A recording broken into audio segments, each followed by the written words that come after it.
जय श्री राम. राम राम. श्री रामनाम चालीसा जी अयोध्या राम मंदिराच्या मुख्य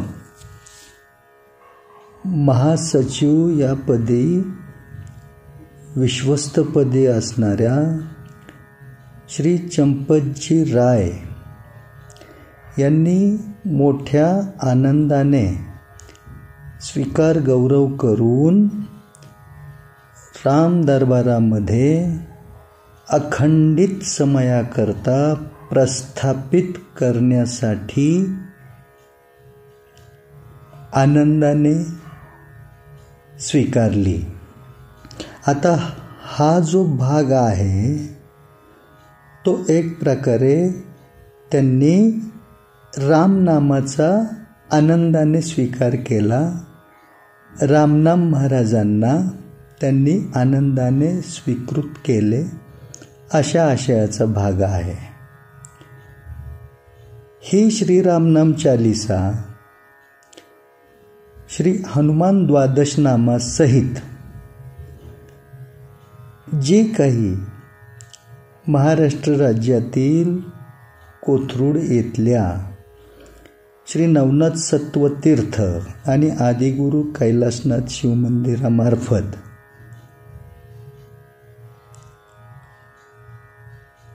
अयोध्या राम मंदिराच्या दरबारापर्यंत पोस्ट केली गेली. त्याच्यामध्ये खऱ्या अर्थाने सर्वात मोठं जे काही परमभाग्याचं कर्म जर कोणी केलं असेल तर ते म्हणजे महाराष्ट्र राज्याचे मुख्यमंत्री श्री एकनाथजी शिंदे पुण्यात्मा. कारण आज महाराष्ट्र राज्यामध्ये श्री एकनाथजी शिंदे हे जे मुख्यमंत्री पुण्यात्मा आहेत ते त्यांच्यासोबत श्री देवेंद्रजी फडणवीस पुण्यात्मा उपमुख्यमंत्री आणि अजितजी पवार पुण्यात्मा हे सुद्धा उपमुख्यमंत्री या दोघांसमवेत म्हणजे तिघे मिळून ज्या महाराष्ट्र राज्याची राजगादी अगदी महाराष्ट्र राज्यातील प्रजेच्या हिताच्या सुखाच्या व्यवस्थापना दाखल चालवित आहेत यशस्वीरित्या, अशा राजगादीवरून महाराष्ट्र राज्यातून ही श्री रामनाम चालीसा श्री एकनाथजी शिंदे पुण्यात्मा मुख्यमंत्री त्यांनी त्यांच्या सहकार्याच्या योगदानातून जी अयोध्येमधील श्री राम दरबारामध्ये पोस्ट केली, हे कौतुकास्पद फक्त केवळ नाही, हे कृपापात्र कर्म आहे, पुण्यकर्म आहे, जे त्यांच्या हातून खुद्द प्रभू रामचंद्रांनीच घडवून घेतले असं म्हणण्यात अतिशयोक्ती नाही. श्री रामनाम चालीसा रचली कोणी? श्री रामनाम चालीसा प्रकाशात आणली कोणी? श्री रामनाम चालीसेचं या भारतभूमीमध्ये भारत देशामध्ये प्रचार प्रसार करण्याचं भक्तिकार्य भक्तिकर्म आरंभिलं कोणी? या सर्वांपेक्षा श्रेष्ठ आणि परमश्रेष्ठ दर्जाचं कर्म एकनाथजी शिंदे पुण्यात्मा महाराष्ट्र राज्याचे मुख्यमंत्री यांच्या हातून कशा स्वरूपात घडलं तर केवळ त्यांनी ते खुद्द प्रभू रामचंद्रांच्या दरबारात पोहोचत होण्यामध्ये जो काही त्यांच्या सत्कर्माचा वाटा अर्पिला त्यामधून ते घडलं. आता या श्री रामनाम चालीसेचं खास असं वैशिष्ट्य काय आहे? की जी श्रीरामनाम चालिसा 2 वर्षांपूर्वी रचली गेल्याच्या नंतर श्री नवनाथ सत्वतीर्थच्या काही नवनाथांच्या कृपापात्र नवनाथ भक्तांमार्फत श्री रामनाम चालिसेच्या प्रती छापून भारत देशातील सर्व प्रमुख देवस्थानं असतील, अन्य देवी देवतांची मंदिरं असतील, तसेच भक्तवर्गामध्ये प्रसारण करण्याचं जे काही कर्म आरंभिलं, त्याच्यामध्ये आता विशेष करून जर नामोल्लेख करायचा झाला तर श्री नवनाथ सत्वतीर्थचे जे नवनाथ भक्त आहेत योगीराजजी सुकाळे, त्यांच्यावर सुद्धा काहीतरी विशेष कृपा झाल्याखेरीज 2 वर्षापूर्वी हे कर्म आरंभिल्या गेलं नसतं. आता या 2 वर्षानंतर प्रभू रामचंद्रांच्या अयोध्येतील, जिथे प्रभू रामचंद्रांचं जन्मस्थान आहे, अशा श्रीराम जन्मभूमीतल्या उभ्या राहत असलेल्या इतक्या भव्य दिव्य राम दरबारामध्ये ही श्रीरामनाम चालिसा माननीय मुख्यमंत्री एकनाथजी शिंदे पुण्यात्मा महाराष्ट्राचे, त्यांनी जो काही हातभार लावण्याचा मोठ्या आनंदाने आणि भक्तिभावाने पुढाकार घेतला, अशा श्री रामनाम चालिसेमध्ये काहीतरी खास असलं पाहिजेच. मग ते काय आहे? आज जे काही श्री रामनाम चालिसेचं पाषाणामध्ये कोरीव अक्षरांनी आकर्षक रंगाने रंगरंगोटी करून, तेही श्री हनुमान द्वादश नामासहित, ज्या श्री हनुमान द्वादश नामाचा श्लोकरूपी उल्लेख वाल्मिकी ऋषींनी आनंद रामायणामध्ये करून ठेवलेला आहे.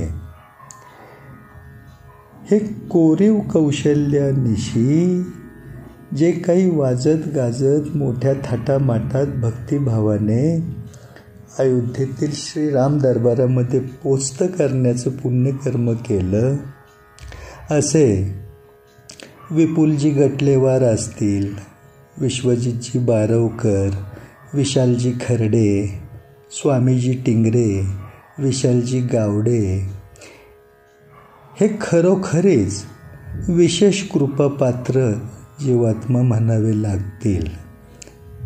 लागतील नव्हे, आहेतच ते.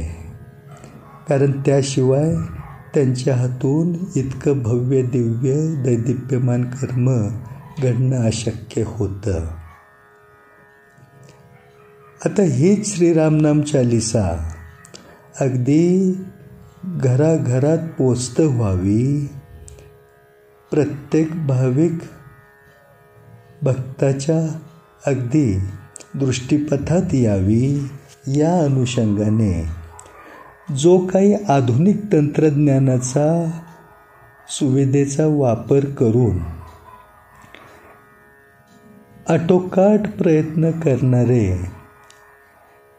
निलेशजी वांझे असतील किंवा त्यांच्यासोबत श्री नवनाथ सत्वतीर्थचे आकाशजी बोंगाने असतील, हे जे काही पुण्यवान जीवात्मा आहेत की नाही, ते खरोखरीच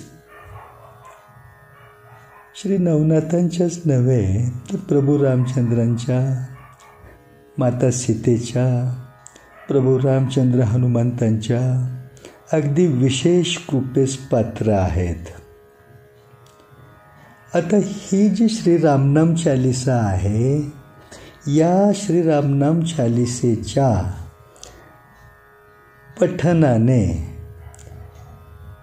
किंवा श्री रामनाम चालिसेचं वाचन करण्याने नेमकं होतं काय, त्याचे लाभ काय, त्याचे फायदे काय, श्री रामनाम चालिसेचं नियमित पठण कोणी करावे, ते कसे करावे, त्याचे विधी नियम काय आहेत, या सगळ्या प्रश्नांची जी उकल आहे की नाही ते अगदी सहज सुटसुटीत आहे.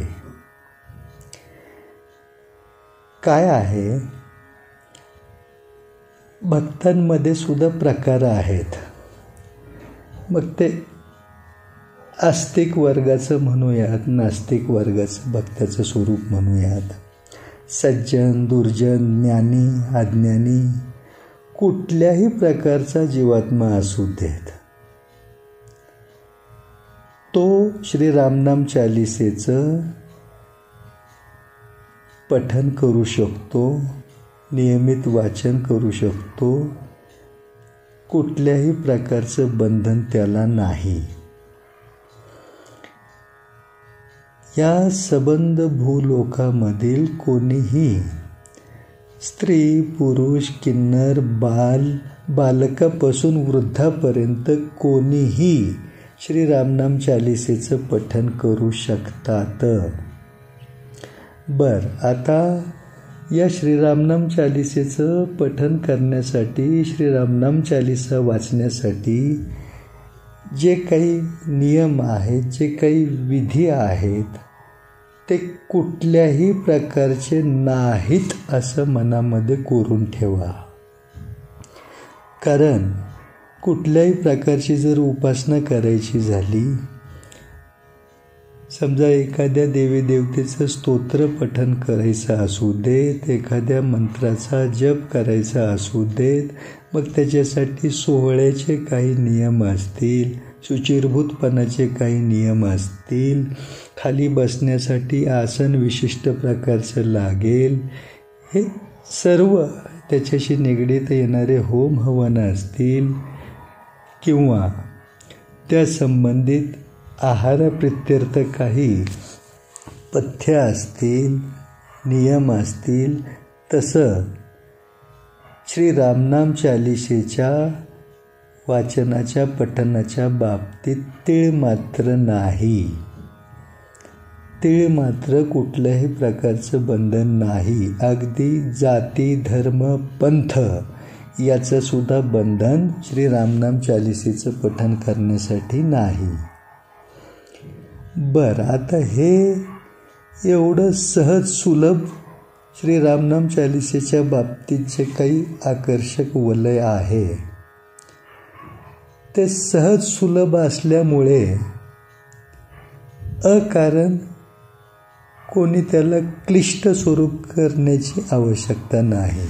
कारण साधारणपणे भक्तांच्या बाबत काय होऊन गेलेलं आहे की जे सहज आहे त्याच्याकडे साधारण दृष्टिकोनातून पाहिलं जातं.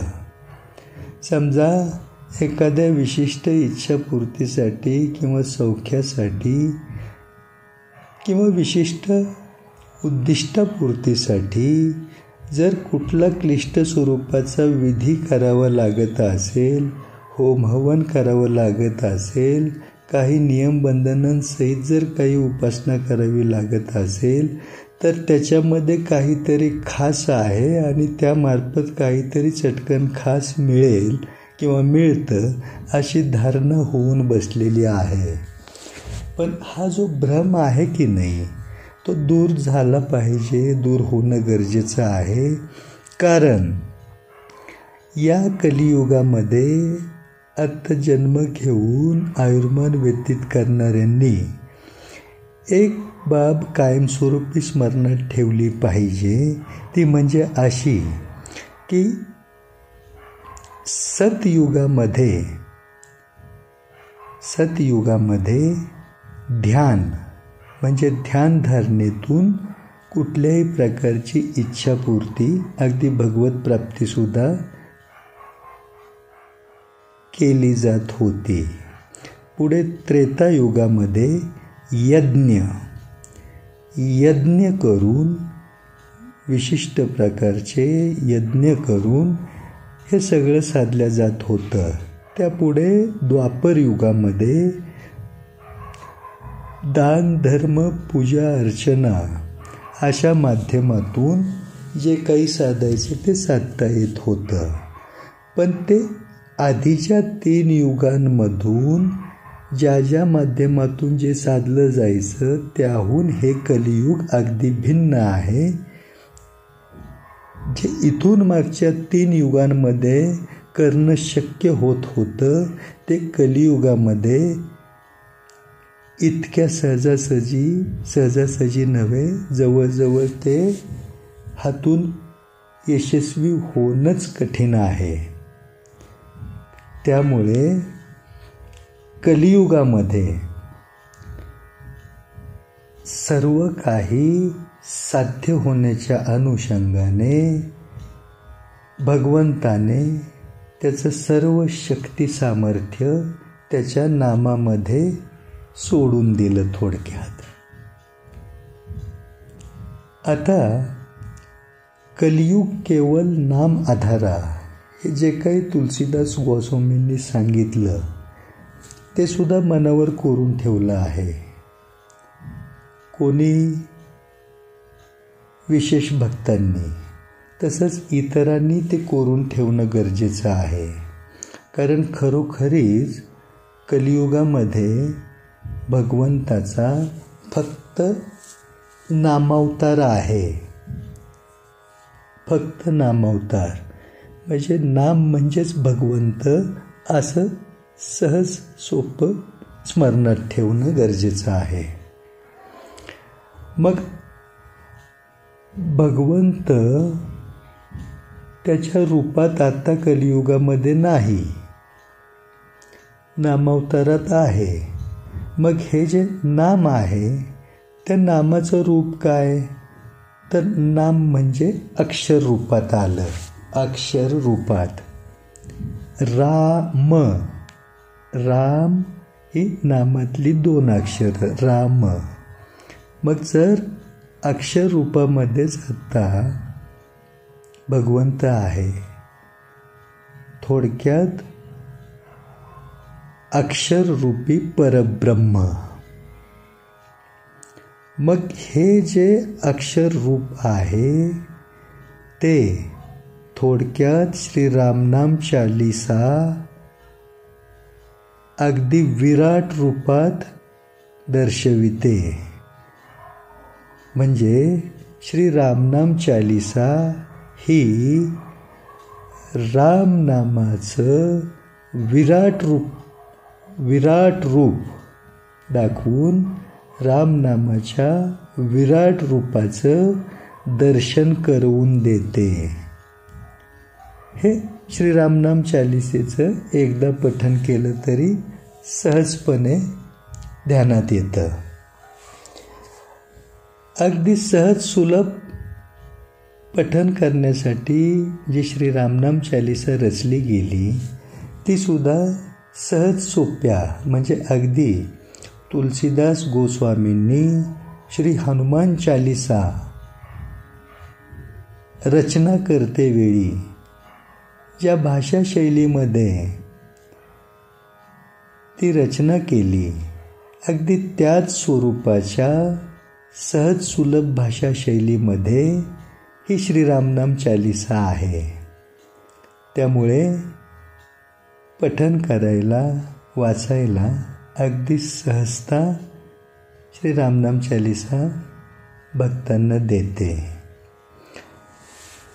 या श्री रामनाम चालीसेमध्ये जे काही आहे ते सर्व राम नामाचे अतिप्रचंड शक्ती सामर्थ्य, राम नामाचे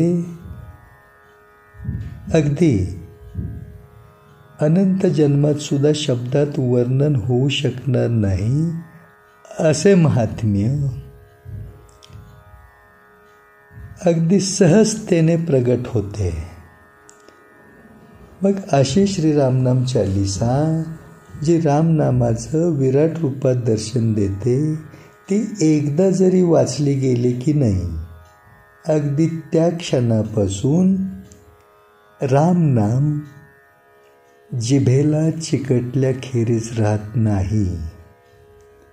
हे सर्वात मोठं चमत्कारिक वैशिष्ट्य श्री रामनाम चालीसा वाचण्याचं. पुढे ठरवून जरी मी रामनाम घेणार नाही पुन्हा असं एखाद्याच्या मनात आलं तरी तसं होऊ शकत नाही. अशा पद्धतीने रामनाम जिभेला चिकटतं. हे सर्वात मोठं चमत्कारिक वैशिष्ट्य. मग रामनाम जिभेला चिकटल्याने किंवा श्री रामनाम चालीसा नियमित वाचत राहिल्याने एकतर एवढी सहज सुलभ अनुकूलता श्री रामनाम चालीसा पठण करण्याबाबतची कोणीही केव्हाही कोणत्याही स्थितीत अवस्थेत आणि कुठेही श्री रामनाम चालीसा पठण करू शकतात, त्याचं वाचन करू शकतात. अगदी चालता चालता, झोपून सुद्धा, स्नान केलेलं आहे नाही याचं सुद्धा बंधन नाही. शुचिर्भूतपणाचं, सोहळ्याचं, कुठल्याही प्रकारचं घरामध्ये एखाद्या भगिनी मातेच्या मासिक धर्माच्या विटाळाचं असू देत किंवा कुठल्या प्रकारच्या सुतकाचं असू देत, कुठलंच बंधन श्री रामनाम चालीसा पठणाच्या आड येत नाही. मग इतकं सहज सुलभ आहे तर मग त्याच्यामध्ये काही लाभ कमी होत असेल का किंवा लाभ उशिरा होत असेल का? कारण इतकं सहजासहजी मग कसं काही सुख देणारी, लाभ देणारी असू शकते श्री रामनाम चालीसा. असं जर मनामध्ये येत असेल तर फक्त एक गोष्ट कायमस्वरूपी स्मरणात ठेवायची आणि ती राहतेच की श्री रामनाम चालीसा ही रामनामाची आहे. असं रामनाम की प्रभू रामचंद्र स्वतः, ज्या प्रभू रामांचं हे नाम आहे ते स्वतः प्रभू राम हे सेवक आहेत या रामनामाचे. म्हणजे रामनाम हे स्वामी आहे आणि प्रभू राम हे सेवक आहे. म्हणजेच काय की रामनाम हे प्रभू रामचंद्रांपेक्षाही मोठं आहे.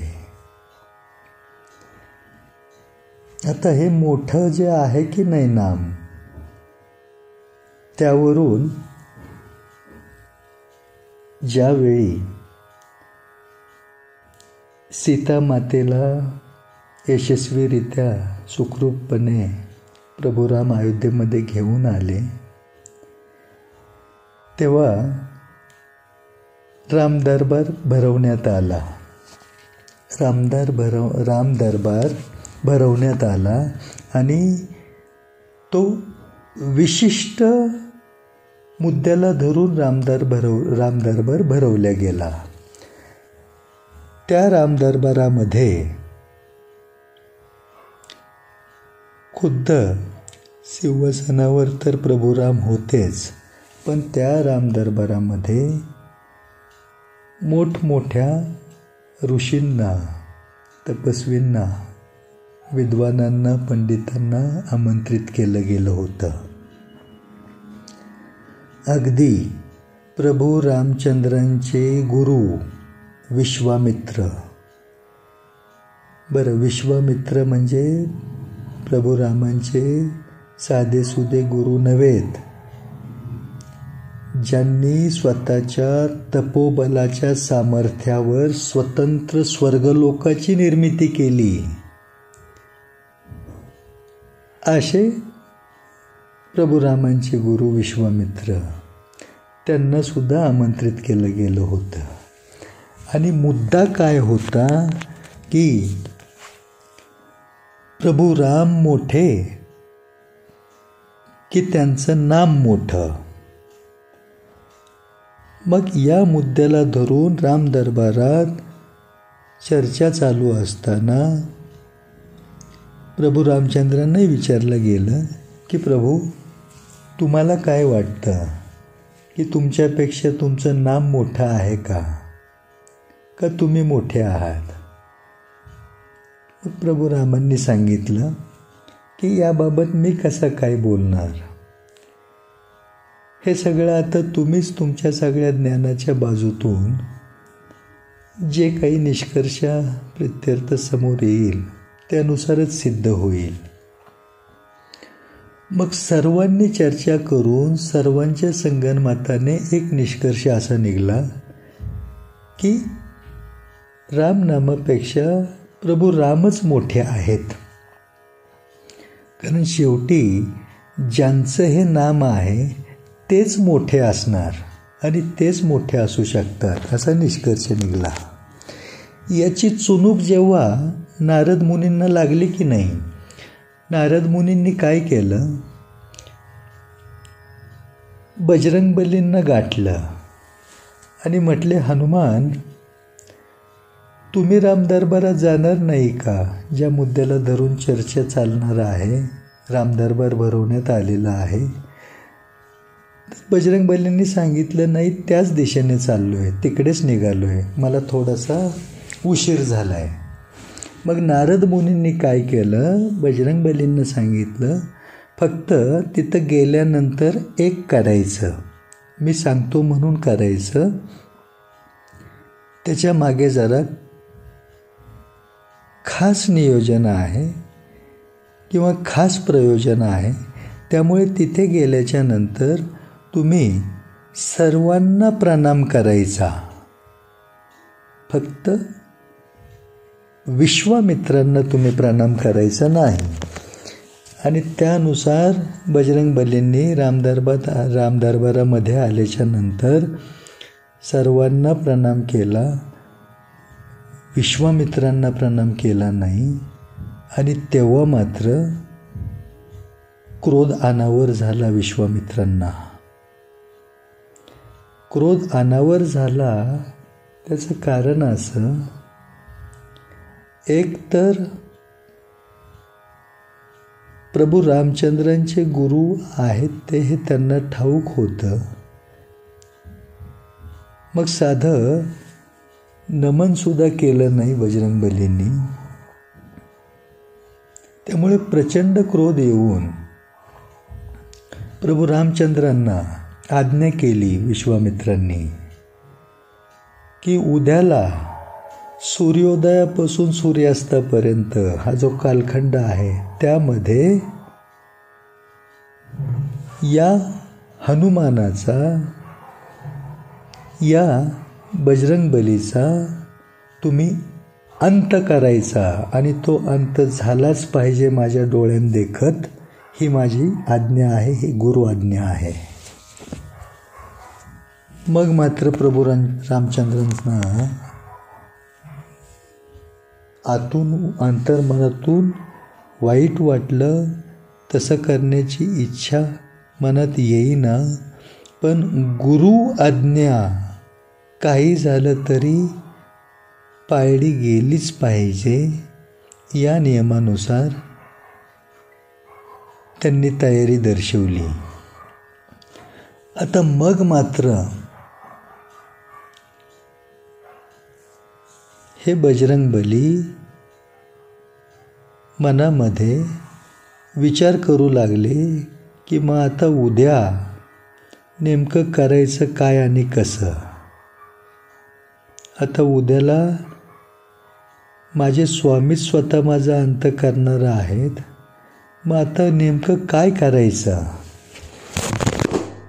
या विवंचनेमध्ये अस्वस्थता मनात व्यापून गेली बजरंगबलींच्या. शेवटी ठरल्यानुसार दुसऱ्या दिवशी सूर्योदयापूर्वी शरयू नदीच्या जलामध्ये स्नान करून तीरावर येऊन बजरंगबली उभे राहिले. प्रभू राम स्वतः आले ते पाहण्यासाठी. विश्वामित्र, बरं आता हे पाहिला तिथे बाकीचे ऋषी मुनी सगळे जे रामदरबारात होते ते, आणि तेव्हा मात्र खुद्द नारद मुनीसुद्धा तिथे उपस्थिती लावायला आले. आणि विश्वामित्रांनी सांगितलं प्रभू रामचंद्रांना की माझ्या आज्ञेचं पालन झालं पाहिजे. त्यानुसार प्रभू रामचंद्रांनी एक धनुष्य बाण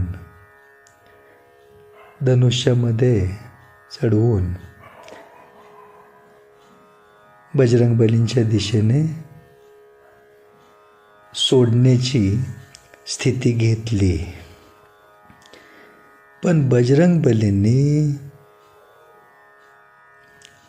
हनुमंतांनी जो काही राम नामाच्या उच्चारणाचा सपाटा चालू केला, जय श्रीराम जय श्रीराम जय श्रीराम, त्याचा प्रभाव त्यांच्या आभामंडलामध्ये असा प्रगट होत गेला की प्रभू राम एक एक धनुष्यबाण सोडत होते, तो त्यांना स्पर्शसुद्धा करू शकत नव्हता. आणि हे सगळं सूर्योदयापासून सूर्यास्तापर्यंत चालत राहिलं. प्रभू राम दमून थकून गेले. शेवटी त्यांनी ब्रह्मास्त्र रूपी धनुष्यबाण काढला. त्यावेळी मात्र नारद मुनी म्हटले विश्वामित्रांना की हे गुरुजन, प्रभू विश्वामित्र, तुमच्या एक गोष्ट लक्षात येते आहे का? सूर्योदयापासून सूर्यास्तापर्यंत आता समय नजदीक आला. प्रभू रामचंद्रांनी एवढे अथक प्रयत्न बजरंगबलींचा अंत करण्यासाठी अगदी दमून थकून जाईपर्यंत चालू ठेवलेले असताना सुद्धा हनुमानाला काहीही होऊ शकलेलं नाही. ते केवळ जे काही त्यांनी उच्चारण चालू ठेवले सातत्याने जय श्रीराम जय श्रीराम जय श्रीराम असं, त्याचाच प्रताप आहे. याचा थोडा विचार करा आणि तुमची आज्ञा कृपा करून मागे घ्या. प्रभू रामांपेक्षा त्यांचं नाम अशा प्रकारे श्रेष्ठ आहे, अशा प्रकारे मोठं आहे, हेच केवळ दर्शवण्याच्या अनुषंगाने हे प्रयोजन केलं गेलं होतं. तेही माझ्या सांगण्यावरून बजरंगबलींनी ते केलं. कृपा करून त्यांच्या वतीने मी आपली क्षमा मागतो. पण आपली गुरु आज्ञा ही प्रभू रामचंद्रांप्रती आहे, ती मागे घ्यावी. आणि मग मात्र ते सगळं स्मरणात आल्यानंतर, त्याची उकल झाल्यानंतर की प्रभू रामांपेक्षा त्यांचं नामच मोठं आहे, रामनामच मोठं आहे, हे सिद्ध झाल्याचं लक्षात आल्यानंतर प्रभू रामचंद्रांना त्यांनी सांगितलं की प्रयत्न थांबवा, मी माझी आज्ञा मागे घेतो आहे. आता तुम्हाला तिचं पालन करण्याची आवश्यकता नाही. सांगण्याचं तात्पर्य काय की असं रामनाम जे प्रभू रामचंद्रांपेक्षाही मोठं आहे, ते का घेत राहावं, रामनाम का घेत राहावं. रामनाम घेतल्याच्या नंतर, रामनामाच्या उच्चारणानंतर, रामनामाच्या जपानंतर त्याचा काय लाभ होतो हे श्रीरामनाम चालिसा सांगते. म्हणून श्रीरामनाम चालिसेचं पठण करायचं नियमितपणे. बरं, श्रीरामनाम चालिसा ज्या रामनामाबाबत,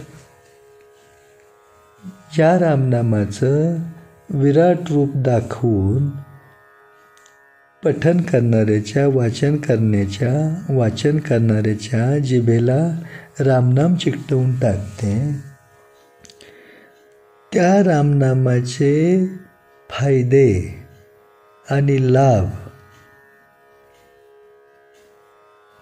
परिपूर्ण स्वरूपात सांगण्यासाठी अनंत कोटी जन्म जरी कोणीही घेतले आणि ते कर्म करण्याचं ठरविलं तरी ते पूर्ण होऊ शकत नाही, इतके त्याचे फायदे आणि लाभ आहेत.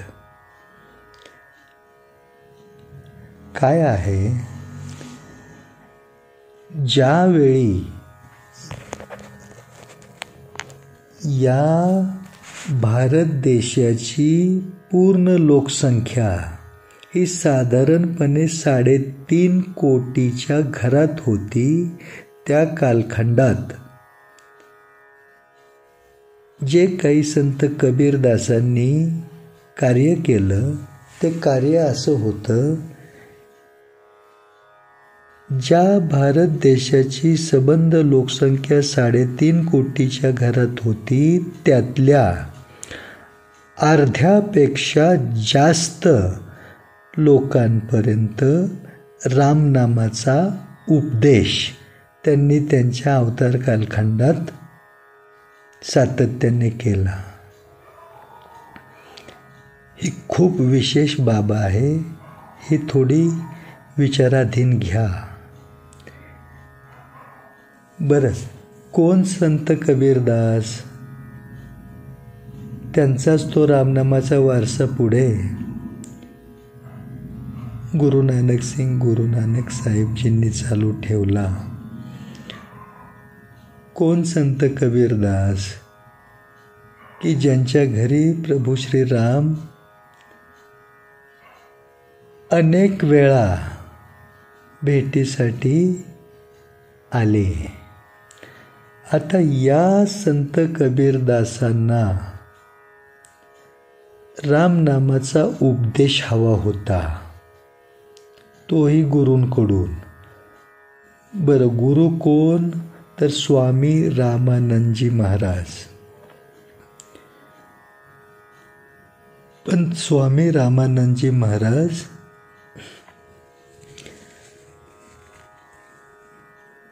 कबीरदासांना रामनामाचा उपदेश देऊन शिष्यत्व देण्यासाठी तयार नव्हते. कबीरदासांनी काय केलं, रामानंद स्वामींची दिनचर्या जाणून घेतली. त्यांच्या लक्षात आलं की पहाटेच्या वेळी गंगा स्नान करण्यासाठी गंगा नदीच्या किनाऱ्यावर रामानंद स्वामी नियमितपणे येतात. मग तिथे किनाऱ्याच्या कडेने काही अंतरावर ज्या काही पायऱ्या होत्या की नाही, तिथे पहाटेच्या प्रहरात जो काही अगदीच मंद उजेड, अंधकारच म्हणा, असतो, त्याचा फायदा घ्यायचा असं कबीरदासांनी ठरवलं. आणि त्या दिवशी रामानंद स्वामी तिथे येण्याच्या आधी ते खालच्या पायरीवर अंग चोरून आडवे झोपले. रामानंद स्वामी राम राम राम राम राम राम राम म्हणत आले आणि पायऱ्या उतरताना राम राम राम राम राम राम उच्चारण करीत एक एक पायरी उतरत असताना त्यांचा पाय तिथे त्या अंधारात झोपलेल्या कबीरदासजींच्या देहावर पडला आणि मोठ्याने त्यांच्या मुखातून पुन्हा राम राम राम राम. अरे हे काय झालं, अशा प्रित्यर्थ राम राम आलं. आणि चटकन मग आनंदाने उठले कबीरदासजी आणि मला रामनामाचा उपदेश मिळाला आता गुरूंकडून, या आनंदात बेभान होऊन गेले. म्हणजे रामनामाचा उपदेश घेण्यासाठी गुरूंची आवश्यकता असते. हा कालखंड वेगळा होता. कलियुगातला हा जो चालू कालखंड आहे, या चालू कालखंडामध्ये देहरूपी व्यक्तिरूपी गुरु म्हणून नेमकं कोणाला गाठावं, गुरु म्हणून नेमकी कोणाची निवड करावी हे अगदी यशस्वीरित्या उकलण्यासारखं वातावरण समयचक्र या कलियुगामध्ये उर्वरित नाही. मग अशा संभ्रम स्थितीमध्ये गुरु जरी लाभले नसले, गुरु जरी लाभत नसले, त्या गुरुपदाचं अखंडित कर्म पार पाडत राहणारी ही श्री रामनाम चालीसा आहे. श्री रामनाम चालीसा ही महागुरु बनून, तुमचा गुरु बनून तुम्हाला रामनामाचं महात्म्य सांगून, रामनामाचा उपदेश करून तुमच्या जिभेला रामनाम चिकटवणारी ही तुमचा गुरुच आहे. हे कायमस्वरूपी मनावर कोरून ठेवा. कारण जे गुरुमुखातून ऐकू येणार तेच श्री रामनाम चालीसा तिच्या पठणाद्वारे, वाचनाद्वारे तुम्हाला तुमच्या स्मरणात आणून देणार, तुम्हाला सांगणार. हे असं असताना मग गुरुपद असू देत तुमच्याकडे, तुम्हाला गुरु लाभू देत आहेत नाहीत याचं काही बंधन इथे लागू होत नाही. म्हणजे श्री रामनाम चालीसाच एक प्रकारे तुमचा गुरु बनून तुम्हाला रामनामाचा उपदेश अखंडित देत राहणार आहे. गुरुर् ब्रह्मा गुरुर्विष्णू गुरुर्देव महेश्वरः गुरुः साक्षात परब्रह्म तस्मै श्री गुरुवे नमः. परब्रह्म, गुरु साक्षात परब्रह्म.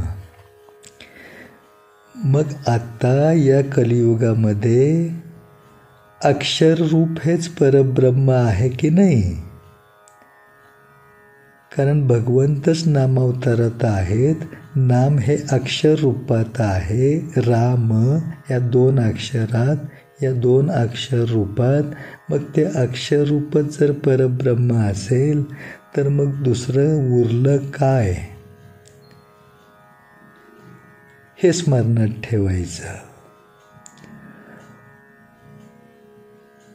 अक्षर रूपामध्ये जो काही रामनामाचा किंवा भगवंताचा हा जो काही अवतार आहे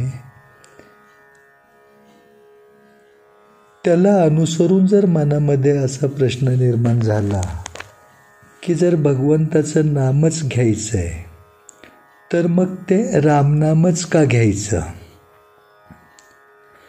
किंवा अन्य देवी देवतांच्या नामामध्ये आणि रामनामामध्ये फरक काय?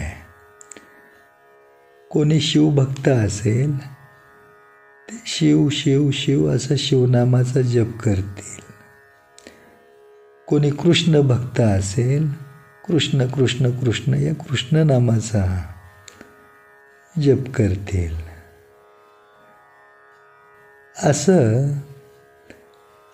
कोणत्याही देवी देवतेचं नाम घेऊन जरी नाम महाराजांची कास धरली तरी या सर्व नामांच्या सहवासातून, सानिध्यातून जरी प्रवास चालू ठेवला तरी या सर्व वाटा पुढे एकत्रितरित्या रामनामामध्ये विलीन होतात. ते कसं? संत मीरा अतिश्रेष्ठ कृष्ण भक्त, उभा जन्म फक्त कृष्ण भक्तीत सगळा अर्पण केला, पण शेवटी आनंदाने बेभान होऊन नृत्य करीत मोठमोठाने काय गायन केलं संत मीराबाईने की राम रतन धन पायो. कृष्ण भक्तीत जन्म व्यतीत करून, कृष्ण भक्ती करून, कृष्ण कृष्ण कृष्ण या नामाचा जप करून शेवटी राम रतन धन पायो का म्हटलं? कृष्ण रतन धन पायो का नाही म्हटली संत मीरा? त्याचं कारण असं आहे की कोणत्याही नामाच्या सहवासात कोणत्याही नामाची कास धरून कोणीही प्रवास केला तरी तो पुढे रामनामामध्येच सर्व वाटा एकत्रित येतात. रामनाम हेच एकमेव अंतिम सत्य आहे आणि त्यामुळे खुद्द शिवबाबा अखंडितपणे फक्त रामनाम जपत असतात, जपत आहेत. मग जर सगळ्या वाटा पुढे एकत्रित होऊन रामनामामध्येच विलीन होत असतील, त्या कशा होतात? अगदी कठोर तपस्येसह, कठोर अनुष्ठानासह कोणत्याही म्हणजे रामनामा व्यतिरिक्त कोणत्याही अनंत कोटी देवी देवतांच्या नामाचा जप जर केला तर ती तपस्या, ती साधना, ती उपासना अंतिम क्षणी फळाला कुठे येते? तर त्या जातकाला त्याच्या नाभिस्थानातून आतून त्याला राम असं ऐकू येतं.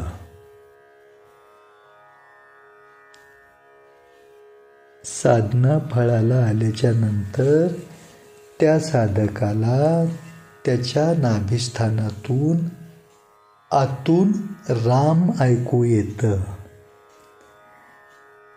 याचाच अर्थ काय की सगळ्या वाटा या पुढे जाऊन फक्त रामनामामध्ये विलीन होतात.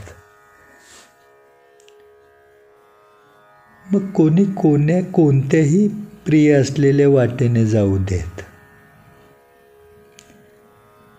कोणत्याही वाटेने गेलं तरी सगळ्या वाटा जर तिथे एकत्र येत असतील तर मग त्या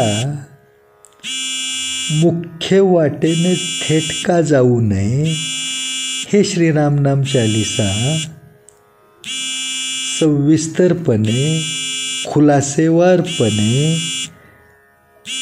पठनकर्त्याला, वाचनकर्त्याला अगदी एक प्रकारे मोठमोठ्याने सांगत राहते. मग रामनाम जे प्रभू रामचंद्रांपेक्षा मोठं आहे, प्रभू रामचंद्रांपेक्षा मोठा म्हणण्यापेक्षा रामनाम महाराजांची कास का धरायची? कारण ज्यांचं ते नाम आहे ते प्रभू राम स्वतः तुमच्यापर्यंत यायला किंवा तुम्ही त्यांच्यापर्यंत पोचायला जे कठीण अशक्य बाबीतलं जे काही कर्म आहे की नाही, त्याच्या फंदात न पडता जर फक्त रामनाम जर पकडून ठेवलं तर ते स्वामी असल्यामुळे, रामनाम हे स्वामी असल्यामुळे तिथे सेवकाला म्हणजे प्रभू रामांना यावंच लागतं, येणं भाग पडतं. आता रामनामाचे जे लाभ आहेत, फायदे आहेत, जे रामनाम चालीसेच्या पठनातून प्राप्त होतात ते मात्र संक्षिप्त स्वरूपातही नव्हे आणि कमी वेळातही नव्हे, सांगणं जवळजवळ अशक्य आहे. महाराष्ट्रातील महान संत रामदास स्वामी ज्यांना खुद्द प्रभू रामचंद्रांनी दर्शन दिलं. अशा रामदास स्वामींनी शंकर भगवंताच्या आरतीची रचना जेव्हा केली तेव्हा शंकराच्या आरतीमध्ये लिहिलंय, शतकोटीचे बीज वाचे उच्चारी, रघुकुळ टिळक रामदासांतरी. शतकोटीचे बीज, राम नामाला शतकोटीचे बीज म्हटलंय. बीज म्हणजे बी, म्हणजे अशी बी की ती पेरल्याच्या नंतर शतकोटी फळं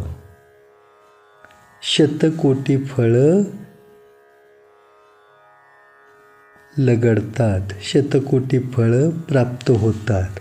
मग अशी शतकोटी फळं कमी कालावधीत कमी शब्दात मांडणं शक्यच नाही. मग ती सगळी जी महान फळं आहेत की नाही, ती सगळी श्री रामनाम चालीसा सांगते. मूळ मुद्द्याचं जर सांगायचं झालं तर प्रत्येकाच्या मनी साधारणपणे काय भाव असतो, लाभलेलं आयुर्मान व्यतीत करताना काय लाभ असतो, काय भाव असतो, याचा जर विचार केला तर कोणी म्हणेल की माझं जेव्हा सर्व काही सुस्थितीत, सुरळीत, स्थिर, स्थावर आणि चांगलं होईल तेव्हा मी काहीतरी देवधर्म करायला सुरुवात करीन. अनुकूलता निर्माण तशी झाल्याच्या नंतर. त्यामुळे तो स्वतःला जे प्रतीक्षेत ठेवतो ते प्रतीक्षेतच राहतो. बरं, दुसऱ्या वर्गातला दुसरा कोणी असं म्हणतो की माझी किती प्रतिकूलता माझ्याकडे असली तरी माझ्या हातून जेवढं जास्तीत जास्त देवधर्म होईल तेवढं मी करण्याचा प्रयत्न करतो. मग दोन्ही जरी वर्गातले जरी जीवात्मा असले की नाही, त्यांच्यासाठी सुद्धा सहज सुलभ जे आहे ते श्री रामनाम चालीसा पठन करून, नियमित वाचन करून सर्व सुखाची प्राप्ती करून घेणं हे सहज सुलभ आहे. का सहज सुलभ? कारण ज्या कलियुगामध्ये आत्ता सर्व जीवात्म्यांचं लाभलेलं आयुर्मान व्यतीत होत आहे ते या भूलोकी म्हणजे या भूतलावर होत आहे. आणि या भूलोकीच्या सर्व जीवात्म्यांच्या संकलनाची जबाबदारी नभोमंडलातल्या 9 ग्रहांवर म्हणजे नवग्रह देवतांवर भगवंताने सोपविलेली आहे. हे भगवंत म्हणजे कोण? तर अनंत कोटी ब्रह्मांडाचे एकमेव स्वामी प्रभू राम, जे अनंत कोटी ब्रह्मांडाचं संकलन सर्वात वरच्या 14व्या लोकामध्ये, साकेत लोकामध्ये म्हणजे साकेत धाममध्ये बसून, साकेत धाम म्हणजे 14व्या लोकामध्ये असलेलं प्रभू रामांचं निवासस्थान, घर. तिथून ते अनंत कोटी ब्रह्मांडाचं जसं संकलन करतात. हे भूलोक हे 7वं लोक आहे. अशी शिवलोक, गणेशलोक, विष्णुलोक, दुर्गालोक अशी जेवढे लोक आहेत की नाही प्रमुख, अशा 14व्या लोकामध्ये हे साकेतधाम आहे. तिथून प्रभू राम हे अनंत कोटी ब्रह्मांडातल्या सर्व जीवात्म्यांचं संकलन करतात. तसं या भूलोकी वास करीत असलेल्या 84 लक्ष योनीतल्या जीवात्म्यांचं संकलन करण्याची जबाबदारी पार पाडतात ते नभोमंडलातले नवग्रह. पण हे नवग्रह सुद्धा अयोध्येमध्ये प्रभू राम स्वतः जेव्हा जन्म अवतार घेणार होते त्या जन्माच्या क्षणी, प्रभू रामांच्या अयोध्येमध्ये जन्म घेते क्षणी नभोमंडलातील 9च्या 9 ग्रह अतिशुभ स्थानात जाऊन स्थिरावले. कारण अनंत कोटी ब्रह्मांडाचे जे स्वामी आहेत तेच त्यांचे सुद्धा स्वामी आहेत. त्यामुळे अतिशुभ स्थानामध्ये नभोमंडलातले 9च्या 9 ग्रह आणि 27च्या 27 नक्षत्र शुभस्थानात स्थिरावली.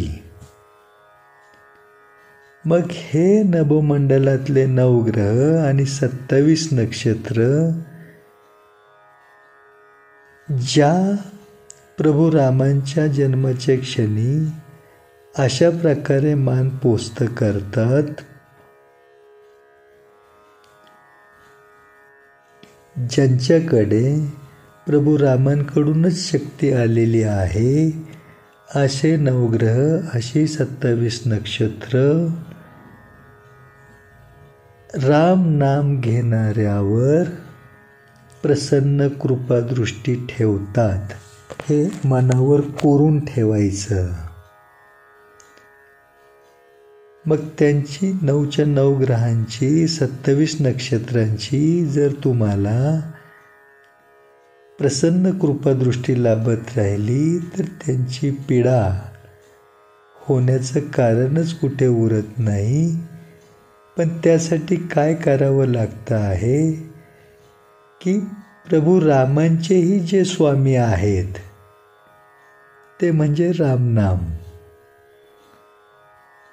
आणि त्या रामनामाची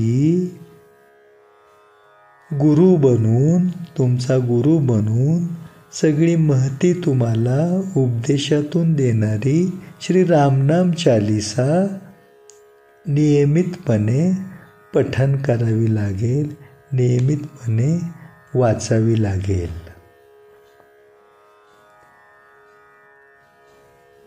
शतकोटी फळं जर लाभत असतील तर ती कशी लाभतात, कशी मिळतात हे पाहण्यासाठी मात्र साधारण दृष्टीचं काम नव्हे. उदाहरणार्थ, तुमच्या घरामधील समजा तुमच्या वास्तूची एखादी भिंत, ती जर तुमच्या इच्छेनुसार आकर्षक रंगाने रंगवून देण्याची जबाबदारी तुम्ही एखाद्या जीवात्म्यावर सोपविली तर तो जीवात्मा त्या अनुषंगाने जे कर्म करतो की नाही, त्याचं कर्म आरंभिल्यापासून ज्या ज्या पायऱ्यानिशी तो ते कर्म करून तुम्हाला ती सगळी भिंत तुम्हाला अपेक्षित असलेल्या सुखद वाटणाऱ्या रंगानिशी पूर्णत्वास आणून देतो, तेव्हा ते आरंभापासूनचं सगळं त्याचं कर्म तुम्हाला उघड्या डोळ्यांनी दिसत असतं, तुम्हाला पाहता येत असतं की आता हे कर्म आरंभिले गेले, आता त्याची स्थिती इथपर्यंत पोचली, आता साधारणपणे इतक्या दिवसांनी त्याची स्थिती पूर्ण होईल आणि मग स्वतःला सुखद वाटणारं, समाधान देणारं त्या भिंतीचं स्वरूप समोर असेल. हे भौतिक जगतातलं जसं उदाहरण आहे की नाही, तसं कृपेच्या बाबत होत नाही. रामनामाची जी काही रामनाम चालिसेच्या पठणातून कृपा आरंभिल्या जाते होण्यासाठी, ती कृपा आरंभिल्या गेली केव्हा, आता ती कोणत्या स्थितीपर्यंत कशा प्रकारे कार्य करीत आहे आणि ती किती काळ आता ती तसं कार्य करेल आणि मग मला सौख्य लाभेल किंवा माझी विशिष्ट प्रकारची इच्छापूर्ती होईल, हे उघड्या डोळ्यांना होत राहणाऱ्या आरंभिल्या गेलेल्या कृपेचं चित्र साधारण दृष्टीला दिसत नाही. याचा अर्थ कृपा आरंभिल्या गेली नाही किंवा होत नाही आहे असा होत नाही. ज्या क्षणी श्रीरामनाम चालिसा वाचली गेली, ज्या क्षणी रामनामाचं उच्चारण झालं, त्या क्षणापासून कृपेचा आरंभ होतो. सातत्याने कृपा तुमच्यासाठी कार्यरत राहते तुमच्या आभामंडलामध्ये, फक्त ती तुम्हाला उघड्या डोळ्यांनी दिसत नाही. पण सौख्य तुम्हाला तुमच्या कल्पनेपेक्षा जास्त लाभणारच. याची शाश्वती साधारण जीवात्म्याने कशी द्यावी? जे कबीरदास रामनामाखेरीज काहीच त्यांनी केलं नाही, त्यांनी त्यांच्या पुत्राला सुद्धा, त्यांच्या पुत्राचं नाव होतं कमाल, त्या कमालजींना त्यांनी रामनाम घेत राहा म्हणून सांगितलं, रामनामाचा उपदेश दिला. आणि त्यांनी एवढं रामनाम जपलं, एवढं रामनाम घेतलं की एक दिवस गंगा स्नानासाठी जेव्हा गंगा नदीच्या किनाऱ्यावर ते गेले, तेव्हा त्यांनी एका बाजूला पाहिलं की खूप कुष्ठरोगी एकत्रित तिथे झालेले आहेत. त्यांना कोणी स्पर्श करीत नाही आहे, त्यांच्या जवळसुद्धा कोणी जात नाही आहे. बरं ते आशाने तिथे आले आहेत की जर गंगा स्नान करण्याची संधी लाभली तर कुष्ठरोग बरा होईल. पण तिथे गंगा स्नानाच्या जलापर्यंत सुद्धा कोणी त्यांना पोचू देईना. हे पाहून कबीरदासांच्या त्या पुत्राला, त्या मुलाला, त्या कमालजींना दया आली आणि त्यांनी जे काही त्यांच्या गडव्यामध्ये गंगा स्नान करते वेळी जल घेतलेलं होतं, तुळशीपत्राने त्या जलाचं राम राम राम म्हणत त्या सगळ्या कुष्ठरोग्यांवर शिंपण केलं आणि त्या सर्वांचा कुष्ठरोग बरा झाला. त्यांची देहकांती आकर्षक झाली. हे सगळं पाहून आनंद गगनात मावेना कमालजींचा. आनंदाने धावत गेले पित्याकडे, म्हणजे कबीरदासजींकडे, आणि सांगू लागले की मी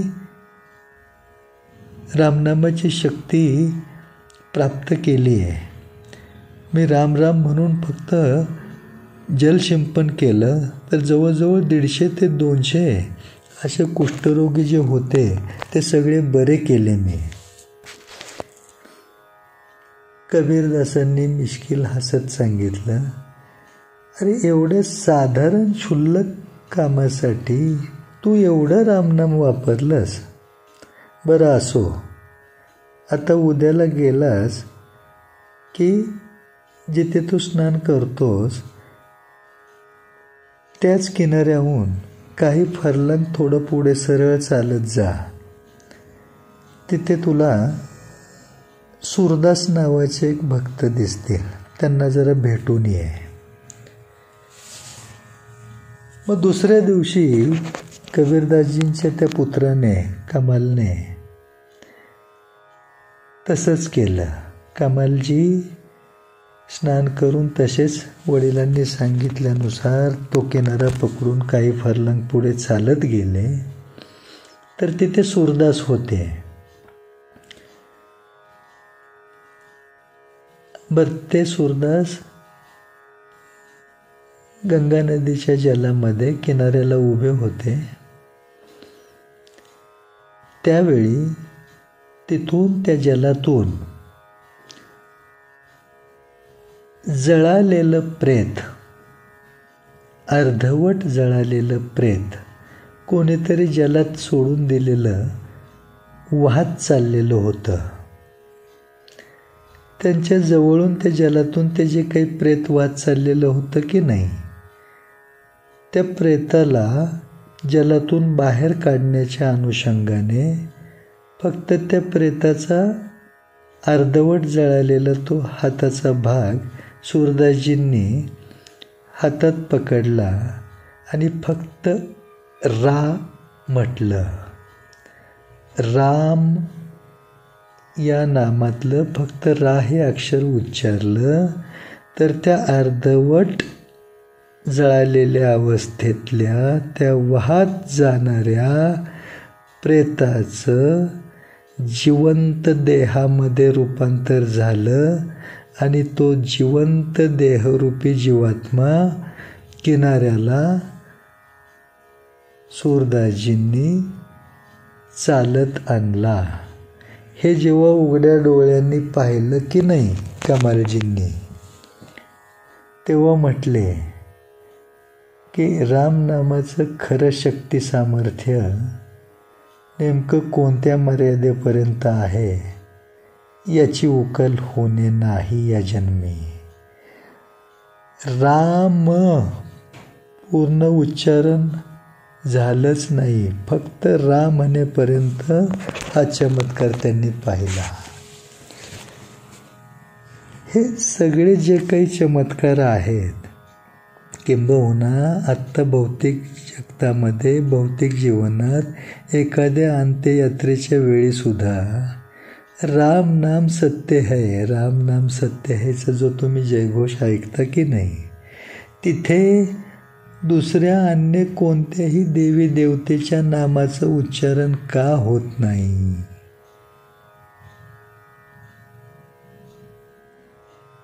राम नामच का अंतिम सत्य आहे? हे खुद्द शिवबाबांनी सुद्धा सांगितलेलं आहे. मग राम नाम हेच सत्य आहे, त्याचं सामर्थ्य हे शब्दात वर्णन करण्याची शब्दांच्या अंगीसुद्धा पात्रता नाही. असा रामनामाचा प्रसाद अखंडितपणे श्री रामनाम चालीसा अयोध्येमध्ये श्री रामचंद्रांच्या जन्मभूमीतल्या त्यांच्या राम दरबारामध्ये अखंडित समयाकरिता हे महत्कर्म करीत राहणार आहे. महत्कर्म तुमचा गुरु बनून करीत राहणार आहे. पण त्यासाठी भलेही तुम्हाला अयोध्येमध्ये तिथे जाणं शक्य होऊ न होऊ याचं बंधन नाही. स्वगृही फक्त स्वतः जिथे आहात तिथे श्री रामनाम चालीसेचं नियमित पठण करा आणि या लाभलेल्या जन्माचं धर्म अर्थ काम मोक्ष या चारी स्तरावर खऱ्या अर्थाने परिपूर्ण सार्थक करून घ्या. हेच श्री रामनाम चालीसा सांगते. आणि अशा श्री रामनाम चालीसाबाबत जे काही या महाराष्ट्र राज्याच्या मुख्यमंत्रीपदी असलेल्या एकनाथजी शिंदे पुण्यात्मांमार्फत महत्पुण्याचं कर्म घडलं, ते खरोखरीच कृपापात्र आहे असं म्हणण्यात अतिशयोक्ती नाही. जय श्री सीताराम, जय श्री सीताराम, जय श्री सीताराम.